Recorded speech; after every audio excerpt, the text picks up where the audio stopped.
Borderland Henry Lawson opening salvo in and quo. The Bush controversy and quo. I am back from up the country, very sorry that I went, seeking for the southern poet's land whereon to pitch my tent. I have lost a lot of idols, which were broken on the track, burned a lot of fancy verses, and I'm glad that I am back. Further out may be the pleasant scenes of which our poets boast, but I think the country's rather more inviting round the coast. Anyway, I'll stay at present at a boarding house in town drinking beer and lemon squashes, taking baths and cooling down. Sunny plains. Great Scott! Those burning wastes of barren soil and sand with their everlasting fences stretching out across the land. Desolation where the crow is. Desert. Where the eagle flies. Paddocks where the lunny bullock starts and stares with reddened eyes. Where, in clouds of dust enveloped, roasted bullock drivers creep slowly past the sun-dried shepherd dragged behind his crawling sheep. Stunted and quo. Peak and quo. Of granite gleaming, glaring. Like a molten mass turned, from some infernal furnace, on a plain devoid of grass. Miles and miles of thirsty gutters, strings of muddy waterholes in the place of and quo. Shining rivers and quo. Walled by cliffs and forest bowls. Ampersand quo. Range. Ampersand quo. Of ridges, gullies, ridges, barren. Where the maiden flies, fiercer than the plagues of Egypt, swarm about your blighted eyes. Bush. Where there is no horizon. Where the buried bushman sees nothing. Nothing. But the maddening sameness of the stunted trees. Lonely hut where drought's eternal, suffocating atmosphere, where the God-forgotten hatter dreams of city life and beer.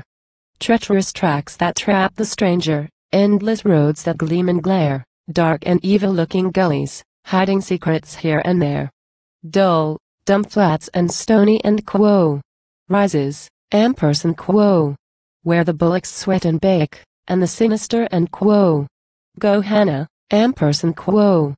And the lizard, and the snake. Land of day and night, no morning freshness, and no afternoon, for the great, white sun rising brings with him the heat of noon. Dismal country for the exile, when the shades begin to fall from the sad, heartbreaking sunset, to the new chum, worst of all. Dreary land in rainy weather, with the endless clouds that drift o'er the bushman like a blanket that the Lord will never lift. Dismal land when it is raining, growl of floods and oh, the and quo. Whoosh and quo.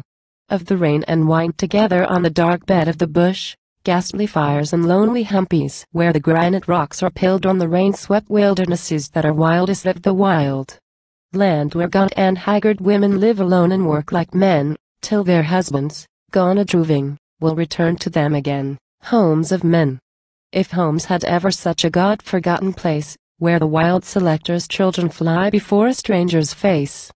Home of tragedy applauded by the dingo's dismal yell, heaven of the shanty keeper. Fitting fiend for such a hell, and the wallaroos and wombats, and, of course, the and quo. Curlews call and quo. And the lone sundowner tramping ever onward through it all. I am back from up the country where I went seeking for the southern poet's land whereon to pitch my tent. I have left a lot of broken idols out along the track, burned a lot of fancy verses, and I'm glad that I am back. I believe the southern poet's dream will not be realized till the plains are irrigated and the land is humanized. I intend to stay at present, as I said before, in town drinking beer and lemon squashes, taking baths and cooling down.